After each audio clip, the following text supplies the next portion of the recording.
welcome the media, welcome the stakeholders and public, and all those who are in attendance. The meeting is officially open. Are there apologies? Alan, from the side of the Select Committee on Finance Chairperson, no apologies. All members are present. No apologies from Standing Finance Chair. Okay, thanks. Let's proceed to the item 3. Consideration and adoption of the committee report on 2022 revised fiscal framework and revenue proposals, MTBPS. Can you flight the report on the screen? And we go right away to observations and recommendations, because we take it that members have read the report, though it arrived late last night. We'll try to make sure that in the future we improve that the report should be received by members in time, so that they're able to have enough time to consult with their parties and probably their research teams to assist them technically. Let's 7.1 is a very long observation and a recommendation. There we are, 7.1. Comrade Eunice, are you there, Chairperson? I'm here, yes, Comrade. Okay, you are welcome. And Chairperson Mahlangu, you are also welcome. There we are. Is there any comment on or clarity seeking question on 7.1? Let me go to here. Agreed. Okay. 7.2.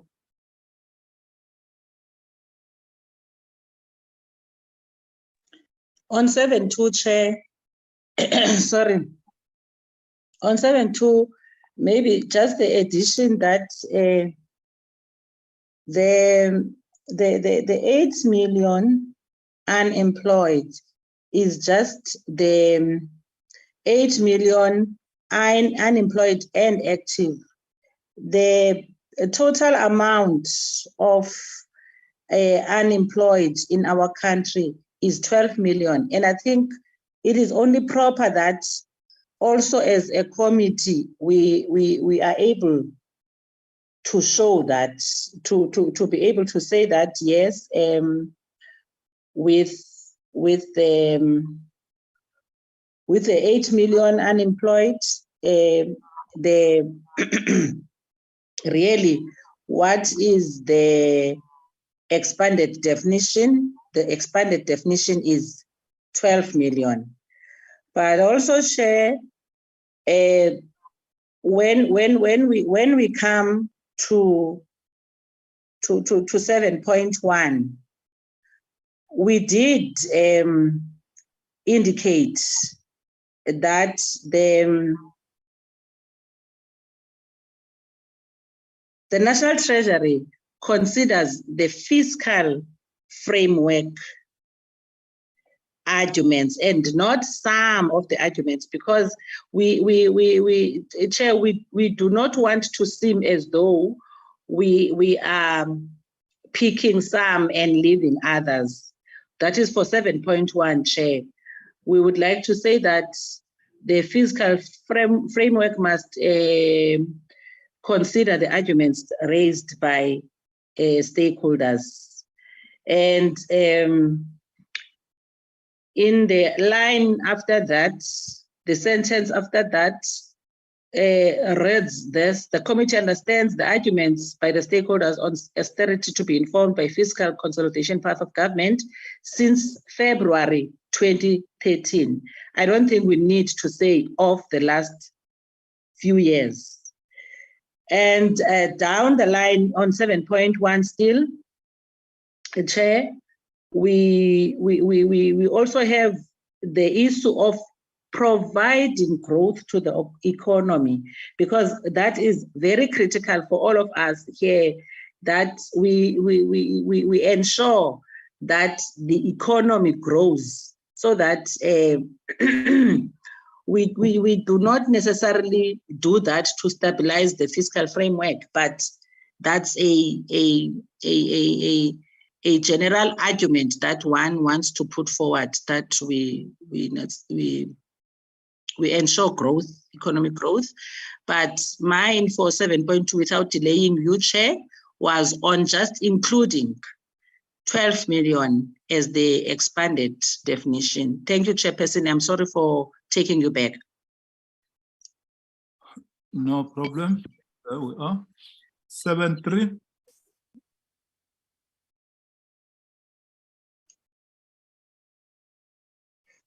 On 7.3, Chair, on 7.3, Chair, that is an understanding between the issue of the necessary trade-offs that will be made, is an understanding between the Treasury and the stakeholders or the structures that they're trading off with. I don't think ourselves as the portfolio committee should include that.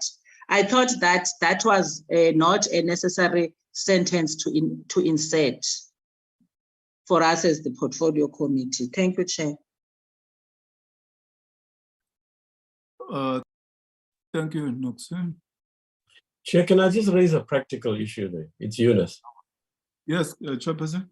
You see, it's linked to the earlier point we made about not being populist. And what happens is Treasury keeps throwing it back to us, that, and to the stakeholders, that look, okay, you guys want a BIG, okay, guys in the plural sense, and or more than plural sense these days. Well, we have to make the necessary trade-offs. So we are saying, yeah, we understand all of that. So it's fine. If the majority want to drop it, it's fine. The only reason is, you see, the way it comes across from Treasury in tone and sometimes in substance, including from the minister, particularly in the public domain, is somehow those of us who want a BIG, we are like, not taking into account that we need trade-offs. I mean, all of us know a budget is trade-offs, please. We know that. All of us know the fiscal space. So it's linked to the earlier point. Fine, let's do the necessary trade-offs, right? What those trade-offs are is not something that we can decide here. Moreover, it falls under appropriations. I mean, they're more skilled at these things than we are. So I would suggest we leave it, Chairperson, with due respect to Comrade Noxie. But otherwise, it's not a train smash. If people want to drop it, it's fine. Thank you. Thanks, Comrade Eunice. So let's find a way of crafting it in such a manner that it is accommodative and Can't argue with an old man. I don't know what she said, but she's being terribly ageist, but I don't mind. Because she's not far from my age, Comrade. She's acting like she's 21 and she aged. Yeah. I'm surprised that she's starting a battle with yourself. She tells me that every time Chairperson, she meets me in the corridor in the pre-COVID days, and even the other day she forgot to say it. We must sort out the issue of Comrade Momo, Eunice, and Nox. This age thing. No, Comrade Chair, I'm cool. If you want to leave it, drop it, it's fine by me. Fine. I'm just saying why we put it there. Okay. Let's find a way of crafting it in a manner that it accommodate the input. We understand the pressure that comes from Treasury, but it's a matter that is raised very sharply even from the governing party's social transformation resolution. So Zakele and the team, can we find a way of crafting it in such a manner that it accommodates the two views? 5. No, this is 4. Yeah.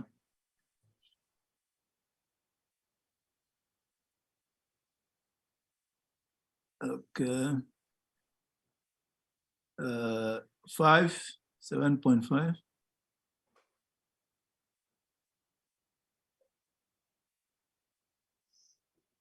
Agreed. Let's move to 6.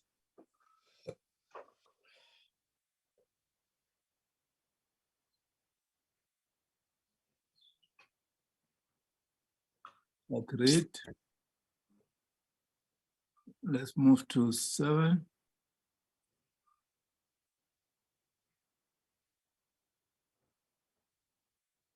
Agreed.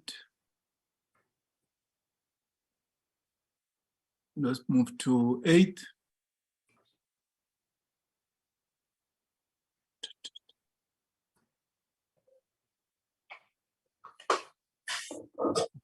Agreed. Let's move to 9. It holds. Agreed that there must be clarity on this matter. Dr. George? Chairperson, I just wanted to make a comment there that it is well known what the position of the DA is regarding bailouts to the state-owned enterprises. So we do not recommend any bailing out of state-owned enterprises.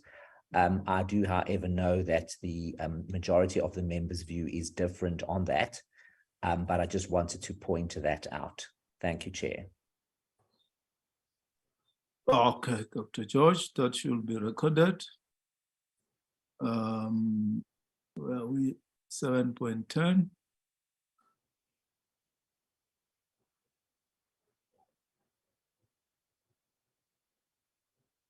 Dr. George? That was a former hand, Chair. I will lower it. Oh, okay. Okay, thanks. Agreed.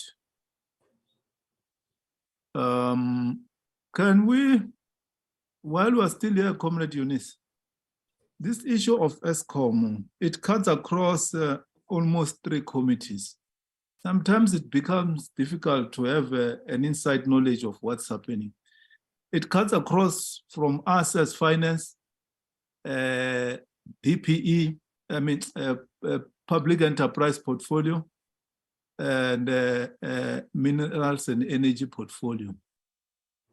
Is it possible that probably next year we have a joint meeting to get a full briefing on what's happening in ESCOM? Because we only deal with the financial part and we don't understand why this load shedding, and is there a power shortage, is there capacity shortage, is there management shortage, and so on and so on. I think it will be proper somewhere early next year after the February budget. We have a joint meeting of the 3 committees and even invite ESCOM and the department to get a full briefing on this because the amount of money that they are owing is too high, almost 400 billion. It's a threat to the fiscals. So that's my take, honorable members.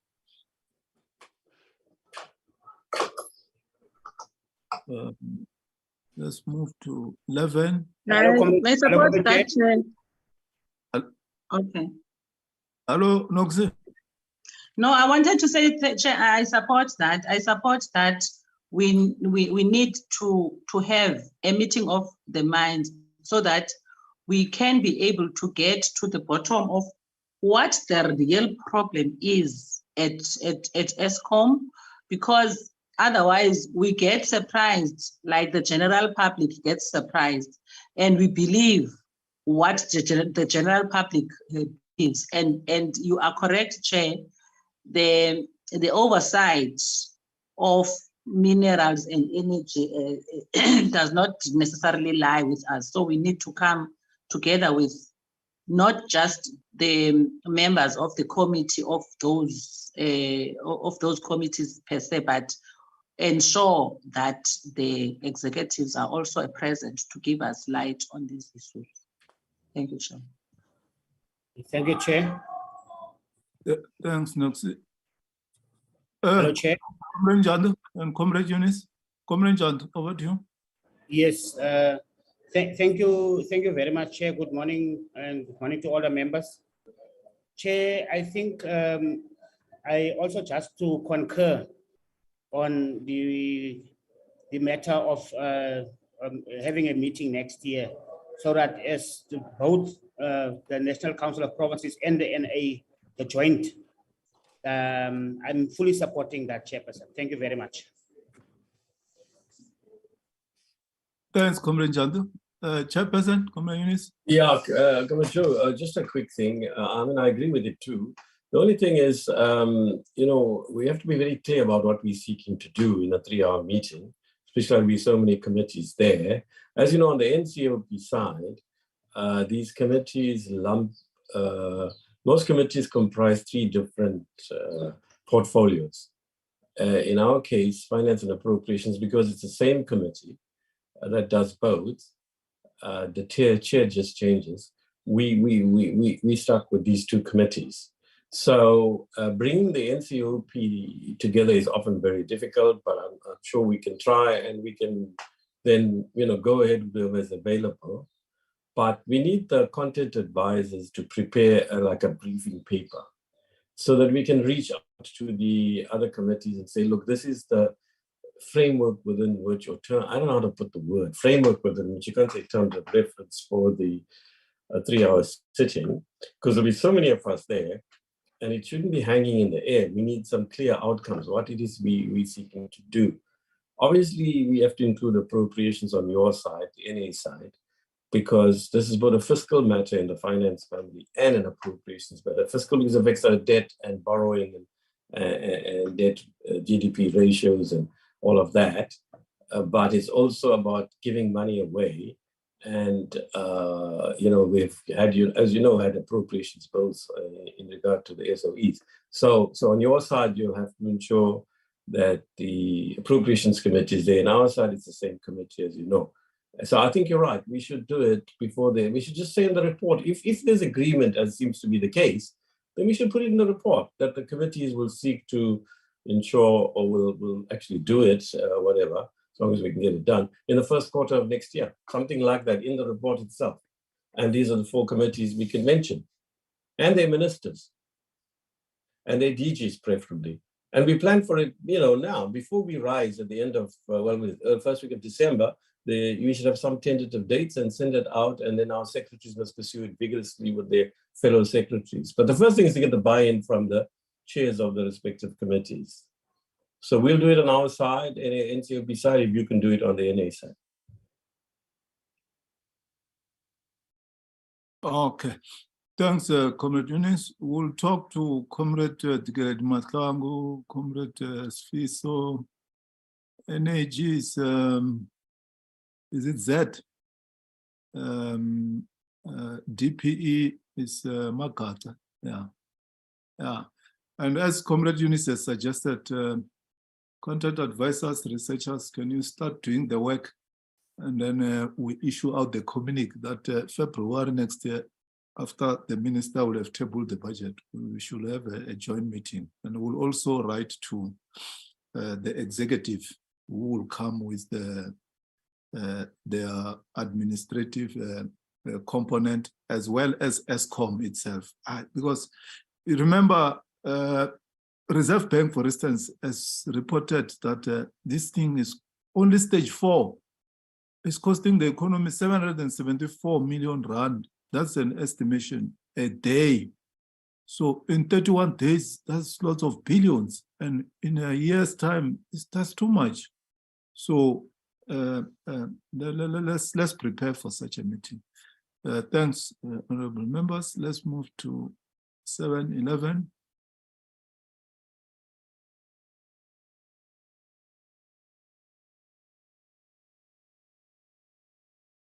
Agreed.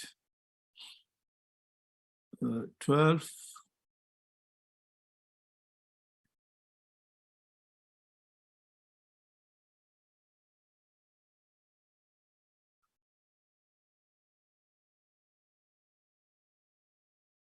Agreed. Let's move to 13.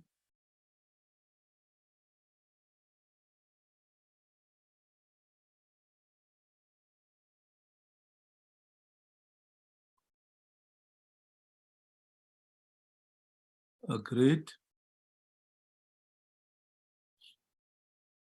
Let's move to 14. Honorable Ryder, Yeah, okay. Yeah. Honorable Rider, Dr. George. Can you start with Dr. George, please, Chair? Okay. Thanks, Chairperson. Yes, I do have quite a serious problem with this paragraph.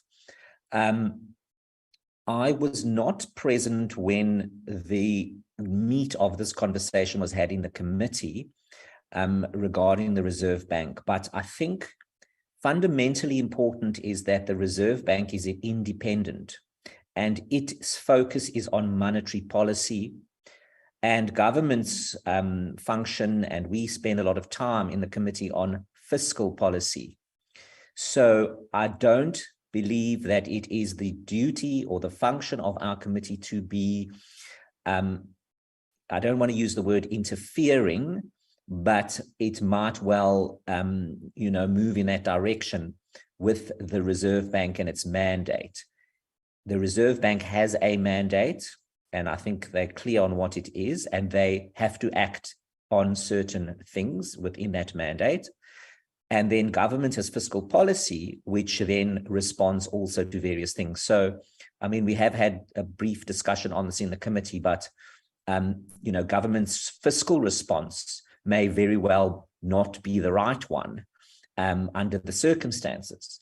And then, as we saw in the UK, that if something goes wrong fiscally, terribly wrong fiscally, then the Reserve Bank does do something on its side. So it works in that way. So I do think that the committee is outside of its mandate if it wants to engage with the Reserve Bank on its decisions that it makes, etc., and on its mandate.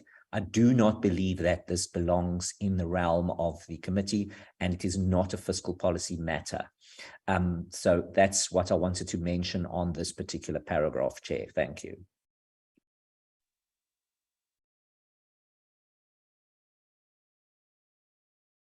Hello, colleagues. It's Eunice. The chair just rang me. The speaker's called him, so he's I don't know what's going on. He's got to go to see her, or I don't engage with her. He'll be back shortly. Right. So we heard you. Which other hands are up? Dennis, yes. Thank you very much, Chair. Yeah. So Dr. George has covered me in part, and I do think that looking at the interest rates in isolation from November 2021 doesn't take into account what happened during the COVID period, when in fact interest rates were on a very sharp decline. And it should be noted that perhaps this may just be a correction, but again, it's not really our space to particularly dabble in and get involved. But more important than that, Chairperson, is the way that this issue was introduced to us as a committee. It was not raised by any of the stakeholders. It was not raised at a time when it could be debated and discussed amongst the committee. It was introduced by the chair in his closing.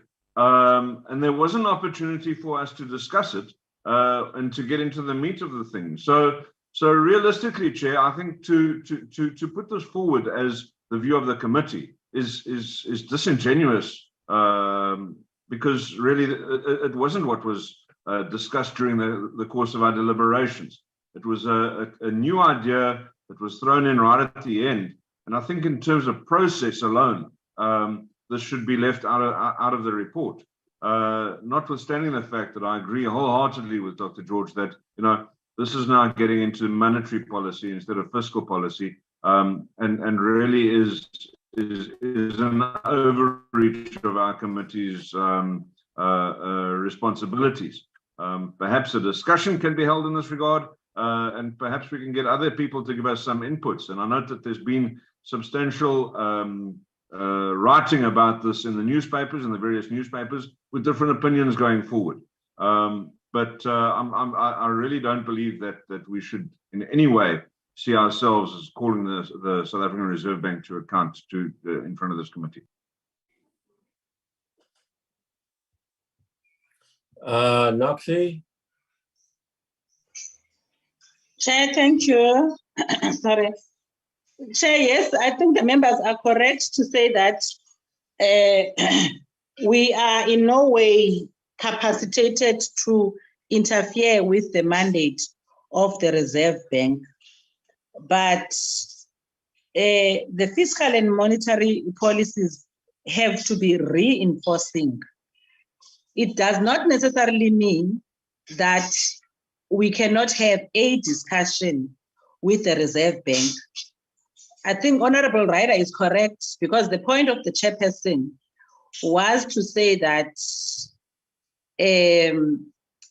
the Reserve Bank has to be engaged so that we are on the same page in terms of saying, do we protect the rand or do we protect the people of this country, without really changing what the Reserve Bank wants to do, but an engagement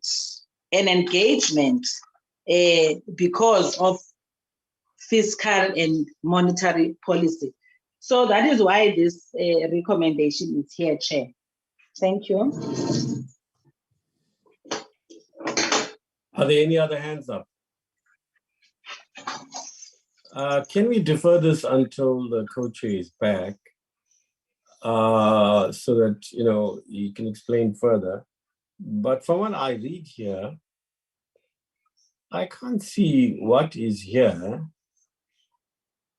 that is interfering in the independence of the Reserve Bank, quite frankly. I don't know. I mean, I read this thing yesterday afternoon and I couldn't see.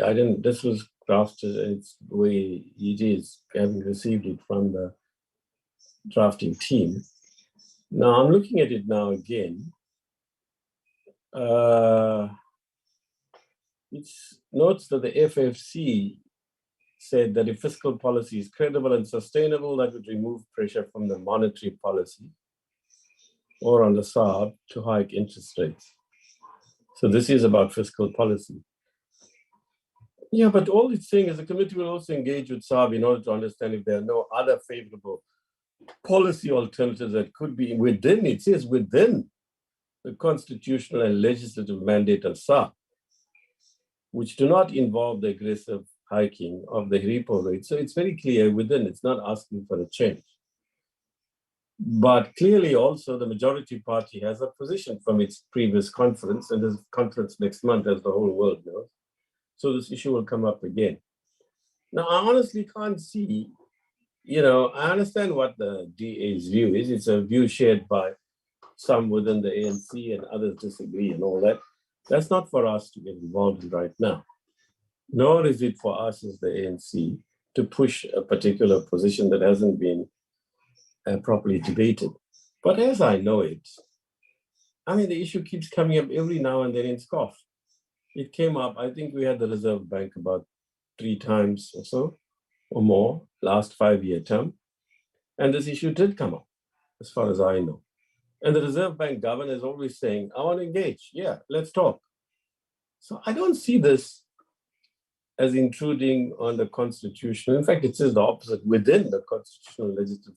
So I really don't see it, Dion and Dennis. But look, why don't we leave this for now and wait for the chair to come back? Now, the fact that he said it at the end and that we didn't discuss it doesn't mean we can't discuss it here. As I know it, the report is meant to reflect the views of the committee here. So if it wasn't raised by the stakeholders, there's no rule, we can ask Frank, that prevents us from taking up an issue that's relevant to the fiscal policy. So I don't think that issue applies. We've done it before where stakeholder hasn't raised. We cover the points that they make, often, mostly in fact, in their own words. They give us a 1-page summary, as you know, and the committee staff know they have to, as far as possible, reproduce that. So all I'm saying is, I don't see it as a major issue, quite frankly. If it were what Dion and Dennis are saying, that's slightly different.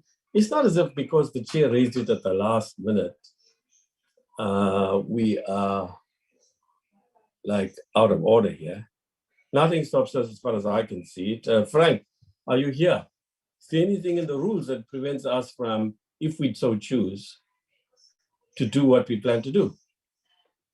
Yeah, in this draft. Is Frank here? I don't see him, Chairperson. Yeah.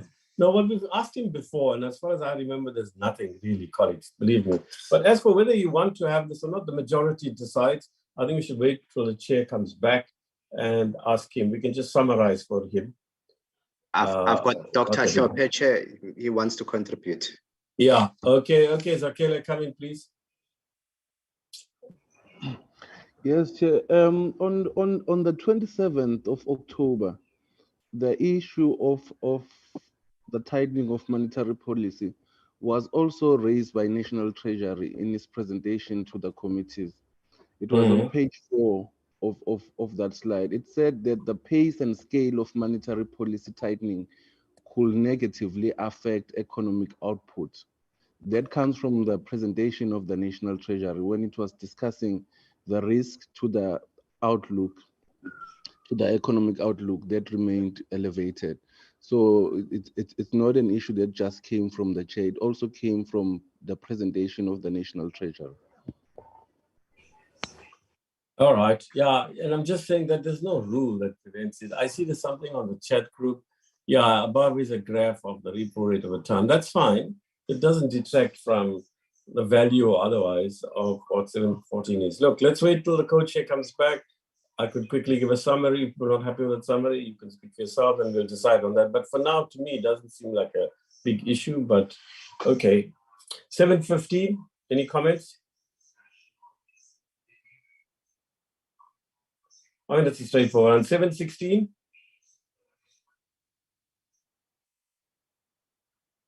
$717?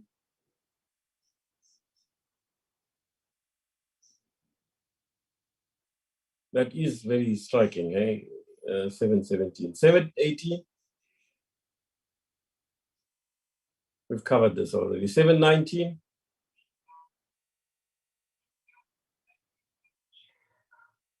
$720? 721? So we're done. Okay, let's just use the chair back. Joe, are you back? Comrade Nunes. Yeah, look, were you here when the issue came about 714? You must have just left then. But did you follow the thing or have you lost out on it? 714. What was the issue? I was. All right, very quickly, I'll just summarize for you. Obviously, predictably, Dion and understandably, that's their party.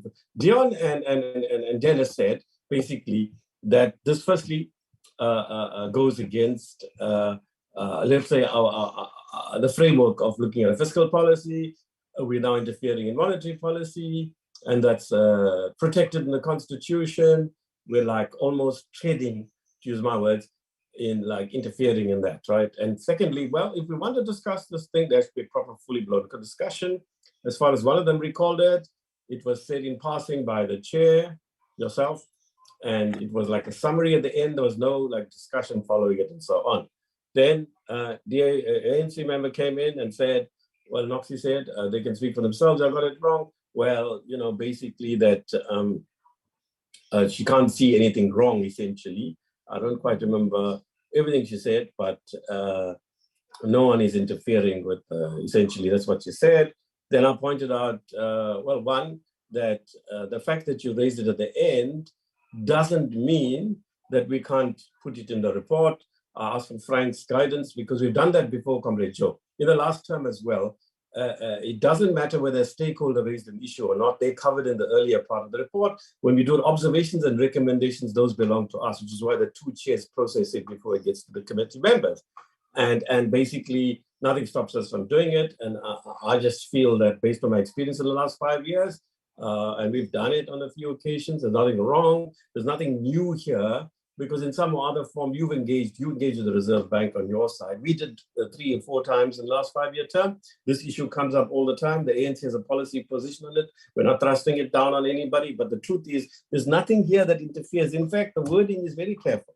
It says, within, Comrade Joe, if you look at 715, just above, 2 lines above it, it says, within the constitutional legislative mandate of SARB. So we're not undermining the Constitution. That's a separate debate we should have. Secondly, that, you know what, the Reserve Bank Governor always says, listen, I want to engage with you, whoever it is. If you feel we can do more than we're doing, come and talk to us. And he will answer to Parliament. All we're asking for is engagement with him. That's my view. I can't see anything wrong. We can maybe tweak a line here or there if they could guide us. We can even, they have a right, as you know, all of us know, we can put a new clause and says the GA strongly opposes or dissociates itself from 714. But there's nothing here that I can see that treads on the independence of the Reserve Bank. Moreover, independence doesn't mean that Parliament cannot engage. It applies to everybody. The Justice Committee engages with the Office of the Chief Justice, okay, as independent as the judiciary is. So it's not like sacrosanct in that way. This is not like, in my view, finally, I didn't say this, but I'm just repeating. In my view, this is not like a sleight of hand. It's not like we are using a roundabout way of opening up this debate that we ourselves in the ANC, never mind that resolution, it's coming up, I'm sure, next month, have some visions over. There's nothing new here. MPs have raised this before. It's raised by ANC leaders, etc. I just added that. Now, I think the feeling is that you brought it up at the last minute, but Sakile pointed out that issue comes out on page 4 of the National Treasury representation to us. It says there that actually a tightening of monetary policy could undermine, economic objectives and so on. That's it, from what I can remember. Yeah, does any of the member feel I misrepresented them in a nutshell and very fast? Dion, Dennis, Noxie? I think that's a crude summary, but it reflects what they said. So over to you. I thought we'll wait until you come because there may be some reason you had for raising it at the last minute, as Dennis suggests you did. Over to you, Comrade Chair. But the rest is done. We finished with the report. We're just hoping you can help us on 714. Okay, Comrade Tunis. If you remember, this issue was raised by FFC. Go through the report of the FFC. They've got a paragraph where they raise the issue about the increase of the repo rate and the interest rate. I don't see how we are interfering in the operation of the Reserve Bank. The Reserve Bank derives its existence from the Constitution. I think it's section 223 to 225. It outlines its establishment, its primary object, powers and functions. And also the very same Constitution says that the Reserve Bank from time to time should consult even with the member of the cabinet responsible for national financial matters. Does it mean that when the minister engages the Reserve Bank is interfering in their independence? No. They can't operate in isolation from society and from government because they are a state organ. They are not an organ somewhere which does not derive the existence from the Constitution. And the FFC was right in its observation. What we are saying is that we want them to brief us about how this issue of the monetary policy, the manner they do things, and the way FFC and others are raising issues, impact on the economy and the poor people. They can't take decisions which we keep quiet. Teachers, police come to us and say, no, the manner that the interest rates are being raised is destroying us. Kosato, for instance, here, said, no, we are going to go to the street if you don't take the issue of raising our wage bill, our wages. Whether you have got the challenge with the wage bill, but because of the petrol price, the increase in the interest rates, we think we have got a strong point that if we are not listened to, we are going to take you head on.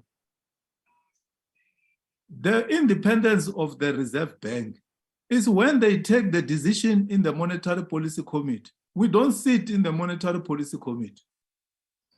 The independence of the judiciary is when they take decisions, which is a judgment in the courtroom.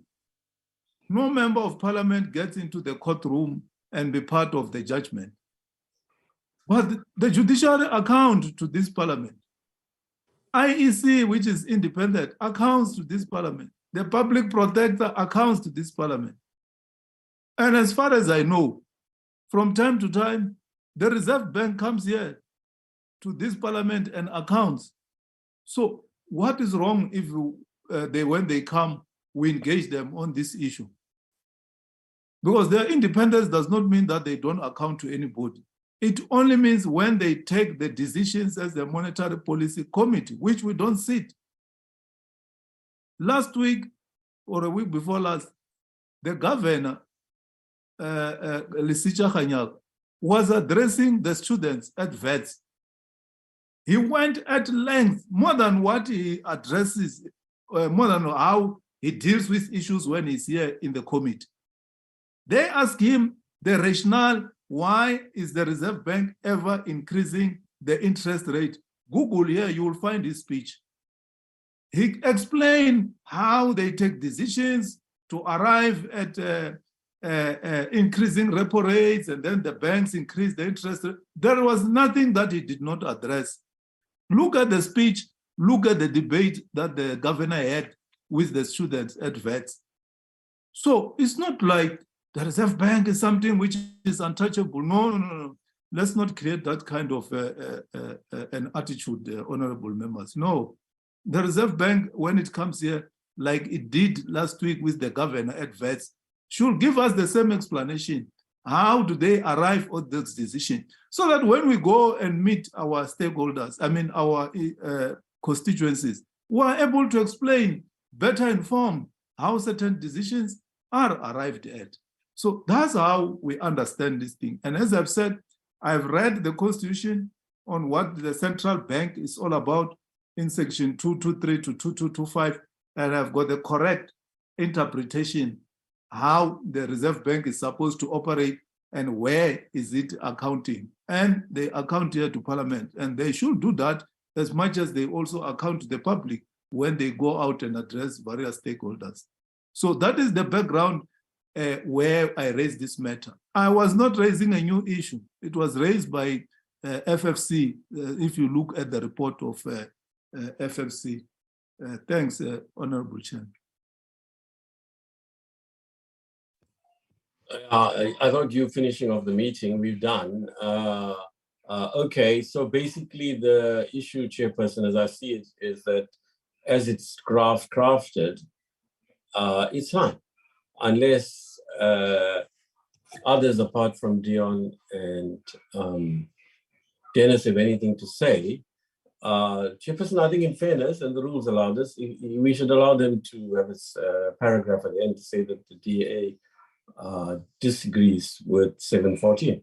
Full stop, something like that. Dion, are you happy with that? I will reserve my position on the report in any event. But you'll sometimes do that. Even though you don't vote for the report, which I think you almost always do, you say that. So we can't bludgeon you, so to speak, if that's how you feel.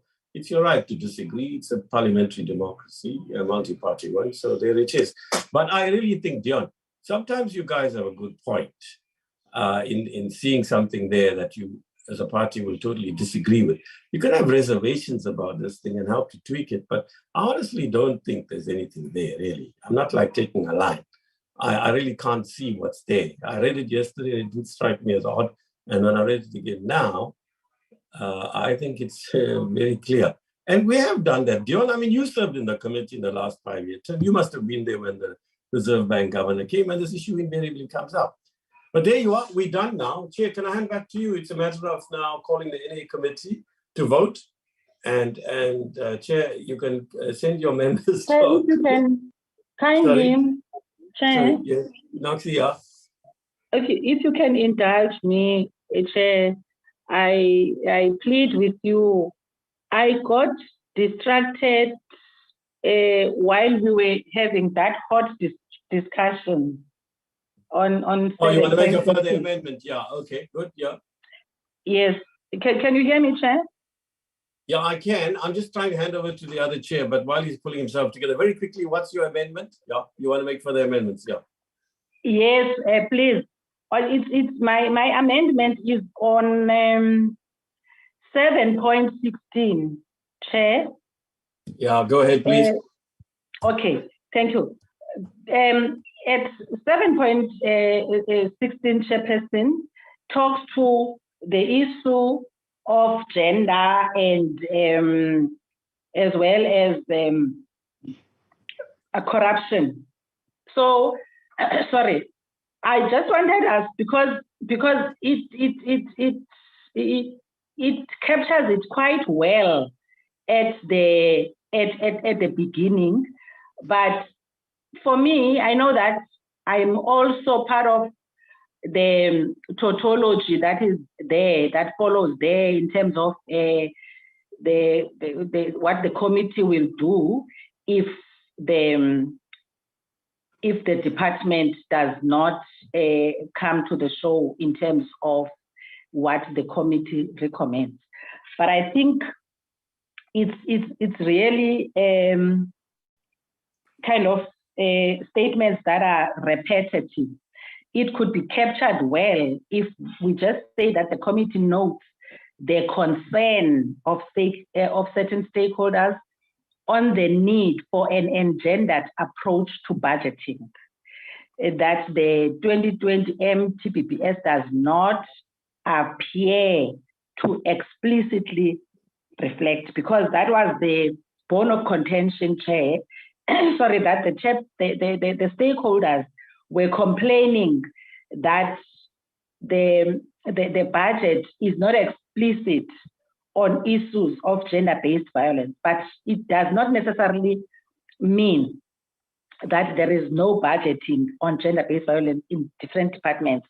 I leave that to those departments. However, I thought us as a committee, we should just end there at saying that the committee notes with concern that the concerns of certain stakeholders on the need for an engendered approach to budgeting.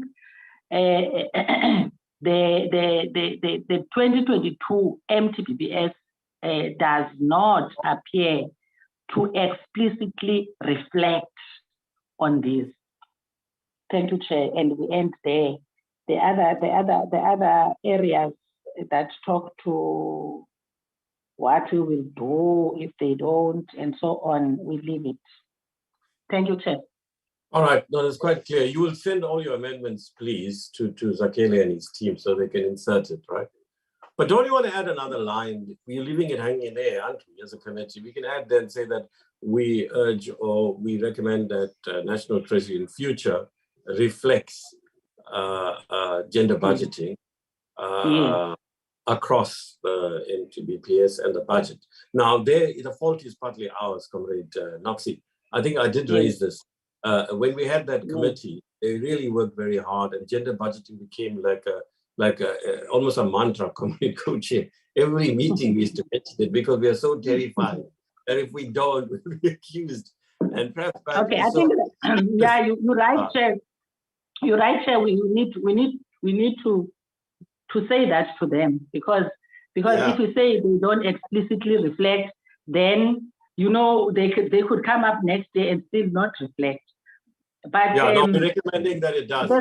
There's also another area, Chair. I'm sorry to do this, but there's another area that says in 7.18, there's a total lack of understanding. The committee is concerned that there appears to be a total lack of understanding. For me, that's it even talks to us as well. Yes, there is some degree of misunderstanding. I would have put it as diplomatic as that, not to say there's a total lack of understanding. I'm assuming, Chair, that our report will be public, and somebody who understands what's happening with e-tolls reads it and finds that there's a total lack of understanding. No, it's not a total lack of understanding, but there seems to be some degree. All right, why don't we of simply say, meaning. Noxie, okay, we can say the committee is concerned that there appears to be inadequate understanding. Is that okay? That's okay. That's okay. Yeah. Or means No, you're right. yeah. I did think it was Yeah, rather hard, right. but I thought that that We was just what have to, yeah, we Okay, just have you're right. to tone Any other it down a bit. Yes. Yeah, okay. Any other changes? Chair, you went up to 720. You didn't go to 721. Didn't you have a 721? Let's see. Oh, yes, you're right. I don't know why we stopped at 720. Absolutely right. I'm getting old, as you say, and you keep reminding me in every sentence. Okay, thanks for not mentioning it in the last two minutes. Yeah. But because I wanted to speak on that as well. Yeah, no, please. Yeah. I wanted to speak on that as well, because it's interesting that you left it out, because it has to be left out, because that recommendation speaks as though only HELA has come to us. And now, if I can remember, there were some stakeholders who were complaining that Treasury is not talking to them, Treasury this. So if we want to include that kind of recommendation, then we can always say that the Treasury has to meet with the stakeholders from time to time, but we cannot really force stakeholders to meet with Treasury. So I would propose that we leave that out altogether, unless we feel strongly about it, Chair, and we want to say Treasury should consult with the stakeholders from time to time, then that's okay. But for me to just pick up and select HELA alone says to you that out of all the stakeholders that have talked to you, who some have communication problems with Treasury, we have only listened to HELA. I hope you get my point, Chair. No, you're absolutely right, except you're absolutely right. We have done this before, as you know. Here, there's a specific matter that's already been attended to. What happened there was, remember, HELA was the only one that raised a specific issue, that they wrote to Treasury and they never got a reply. Then you will recall, you might have got cut off then, because Momo spent a great deal of time explaining that they have got an email that was 22nd of October or something, and then we took a decision as a committee. It's possible you were not connected at the time, or you didn't pick this up. We as a committee decided, look, you claim to be transparent, and indeed you are. And somebody questioned the term transparency and what it means. But essentially, we asked them to meet HELA on the specific issue, not of transparency. Maybe the way it's worded, Zakela and they could change that to make it a specific issue. And they have done it. In fact, while we were in committee, the chairs were sent an email saying, here's the letter. And then HELA sent us an email saying, thank you very much for your intervention. It happened within 2 days. And in the letter subsequently, Momo wrote, I think we should send a letter out to everybody. Momo wrote to say that we will meet with you. That's what he offered. So maybe the wording here is misleading, but that was a decision. It was a recommendation, Comrade Noxie. So I think this should be changed, Zakele. She's right, because it implies that only HELA was heeded. And if you say it about HELA, then you're going to say it about everybody else. But here, this is a specific issue, and we should change the wording. But it does show that the committee does have some power, and Treasury does listen at times. They actually did do all of this, and they went further than we even suggested. They agreed to meet with them. I think they're meeting one of these days. So I think she's right for saying that the wording is wrong, but we did take this decision. I remember, because at that stage I was chairing, if I recall. And then they sent us the email. Is that okay? We changed the wording altogether because this is misleading, as you say, Noxie. Is that okay? Noxie? Yes, Comrade Chairperson, Honorable Chair, it's okay. But, you know, for me, it says we are going back to individual stakeholders. And I think that is not the best way to end our recommendation. However, maybe let's leave it to. Now what we can do is move it up, you're right, and then we can make the 720 the last one. Especially because, yeah, 720, let 720 be our last, especially because immediately when this was raised, Chair, you intervened and called on Momo to account. And when he spoke, and you just said, listen, fix this on the side. And I'm happy that now you are giving us a feedback that indeed that is happening.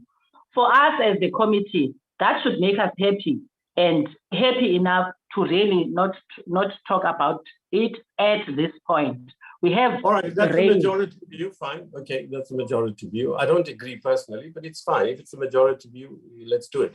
Okay, good. I dropped my concern. Is there anything else? Is there anybody else? Okay, Yes. go ahead, Kenny. Yes, sure. Sorry, I didn't see your hand. Yeah. Go ahead, please. No, I think I'm covered by the intervention of the whip. I feel very strong myself too that we should not single out any of the interventions with the stakeholders that would have ensued, because should we do that, we would be setting a precedence for future. Should any such interventions be rendered with any of the participants, would have to single them out in the report. But I'm quite content with the intervention by the whip. Thanks. Okay, good. We'll leave it there. But we should also be careful that we do this all the time. It's what a committee does, that we tell them, hey, look, on this particular issue, you have to do this, and they do it. But there's no need to acknowledge it in the report. But we can't stop doing what we do. Otherwise, a committee becomes meaningless. It just becomes like a talk shop. We got to tell them, look, do these things. And to be fair to Treasury, at times they do it, at times they don't do it. So the reason we used to put it in the report is so that we can follow up and say, here's the report, the committee decided this, you haven't done it, in a follow-up, the quarterly follow-ups that we have. You do the quarterly follow-ups on your side. We don't on the NCOP side, but fine, drop that all together. Thank you. I'm handing over to you, Comrade Joe. Okay. Joe, to bring it to an end, yeah. And then you're going to vote on your side. We'll vote now. Thanks a lot. Bye then. Okay, thanks. Honorable members, now that we have considered the report, can we move for the adoption? Can a member move for the adoption of the report? I move, Chair. Honorable Are Mrolo. we not separating ways? We have to separate from the House of the Elders. They remain in the platform. They will come back after we'll have adopted the report. Honorable Mrolo has moved for the adoption. I second, Chair. I second, Chair. Honorable Mavileta, second. Dr. George. Please, could you note the DA reserves its position? Thank you. Yes, can that be recorded? DA reserve. Chairperson. Akbar Vezels. Thank you, Chair. Please also note that the FF Plus reserves its position. FF Plus. Okay. The report is adopted, and we should also record that the FF Plus and the DA have reservations. Back to you, the House of the Lords. Okay, thank you very much. We unlike Comrade Noxie, we won't kick you out. You can stay and get bored, but we can continue to vote. Okay, members, NCOP only. Mover and a seconder for the report, please. Good morning, Chair. Yeah. Chairperson, good morning. Chairperson, after deliberations on this report, I would move for the adoption of the report. Thank you very much, Chair. Thank you. Seconder, please.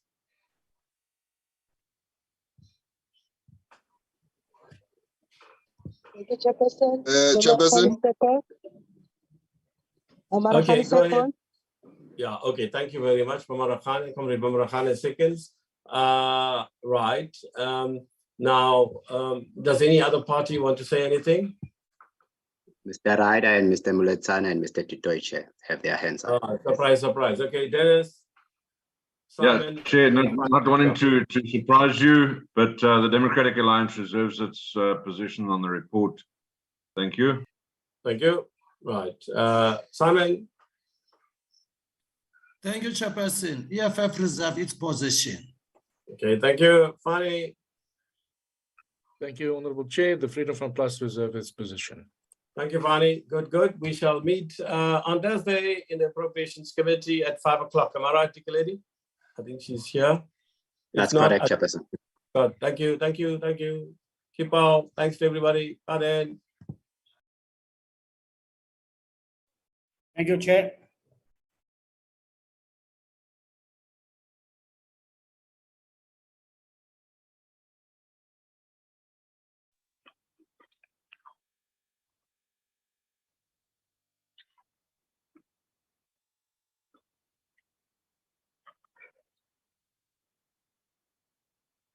Recording stopped.